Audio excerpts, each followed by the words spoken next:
আমরা এতটুকু জানি হাদিস থেকে, রাসূলুল্লাহ সাল্লাল্লাহু আলাইহি ওয়াসাল্লাম বলেছেন, তামিম দারি একজন সাহাবী, কি নাম?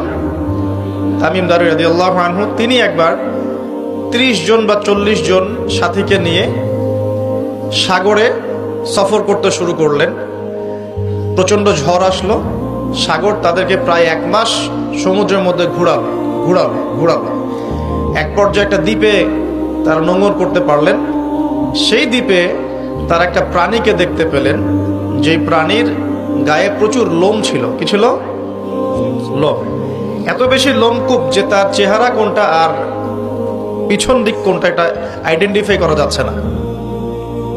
এবং বিস্ময়কর বিষয় হচ্ছে, এই প্রাণী কথা বলা শুরু করলো।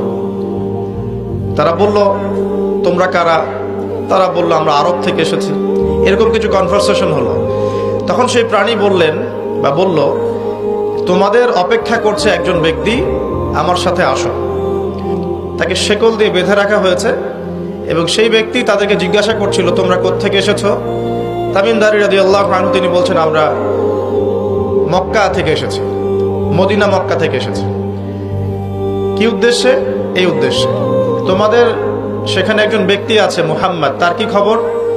তামিম দারি রাদিয়াল্লাহু আনহু বলছেন, তার খবর হচ্ছে বালতির মতো। কিসের মতো? বালতির মতো। কখনো তিনি বিজয় লাভ করছেন, কখনো আবার মুশরিকরা বিজয় লাভ করছে। মানে বদরের যুদ্ধে তিনি জয়লাভ করেছেন, উহুদের যুদ্ধে আবার মুশরিকরা মুসলিমদেরকে বিপর্যয়ের সম্মুখীন করেছে। জিজ্ঞাসা করলেন, তাবারিয়া হ্রদ চেনো? তিনি বলছেন, হ্যাঁ চিনি। তাবারিয়া হ্রদে কি পানি আছে? তামিম দারি রাদিয়াল্লাহু আনহু বলছেন, হ্যাঁ পানি আছে। এই ব্যক্তি তখন বলছে, অতি শীঘ্রই সেখানে কোনো পানি থাকবে না। আবার প্রশ্ন করছেন, বাইসানের খেজুর গাছের নাম শুনেছ? তামিম দারি বলছেন, শুনেছে। সেখানে কি খেজুর আছে? তামিম দারি বলছেন, প্রচুর খেজুর আছে। এই ব্যক্তি বলছে যে অতি সত্বর সেখানে কোনো খেজুর থাকবে না। এরকম কিছু কথা বলার পরে তামিম দারি তাকে জিজ্ঞাসা করলেন, আপনি কে?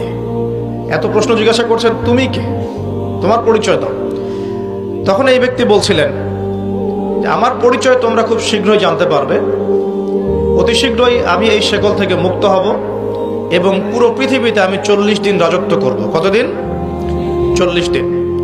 তবে মক্কা এবং মদিনায় আমি প্রবেশ করতে পারবো না, কারণ সেখানে প্রবেশ করতে ধরলেই দেখা যাবে আল্লাহর ফেরেশতারা খোলা তরবারি হাতে মক্কা মদিনা পাহারা দিচ্ছে। তবে আমি আমার পরিচয় জানি।